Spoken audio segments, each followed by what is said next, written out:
અંધશ્રદ્ધાનો આડંબર ગુજરાતના ખૂણે ખૂણે પ્રસરી ગયો છે. ઘેર ઘેર ભૂવા ધૂણી રહ્યા છે. આ બધા ધતિંગ કરતા ભૂવાઓને જોઈને માતાજી પણ કહેતા હશે કે મારા નામે હવે ચરી ખાવાનું બંધ કરો. પરંતુ જ્યાં સુધી સમાજના આગેવાનો નહીં જાગે ત્યાં સુધી આ આડંબર ચાલતો જ રહેશે.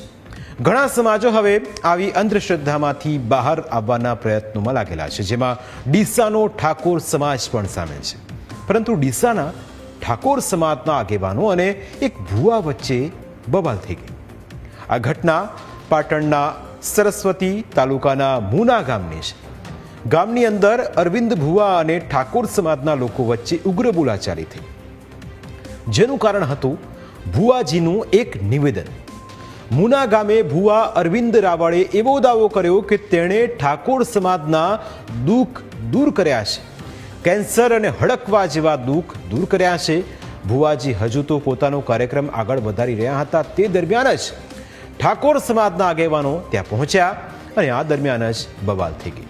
આખરે ભુવાજીએ શું કહ્યું તે પહેલા સાંભળો. અત્યારે માર્કેટમાં ભુવા જવું ભારે ઈ મોણસની જીત થાય, તમને ખબર છે?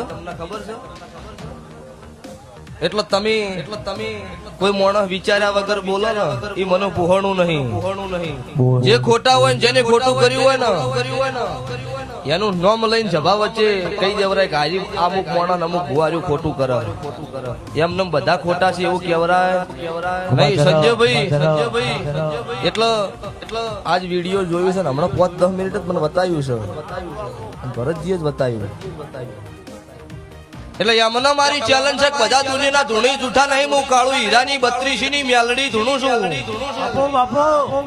રાધનપુર, ભાભર, હોઈગોમ, દિયોદર ઈ ટપ્પા મારી 5000 બાધાયો છે. તમારા ડોક્ટર અને તમારા જેટલા નેતાઓ હોય એટલા બધા લાવો ને દુઃખ બંધ કરો 5 મિનિટ માટે, તો મને ખબર પડે કે હું દુનિયામાં દેરું જૂઠું છું.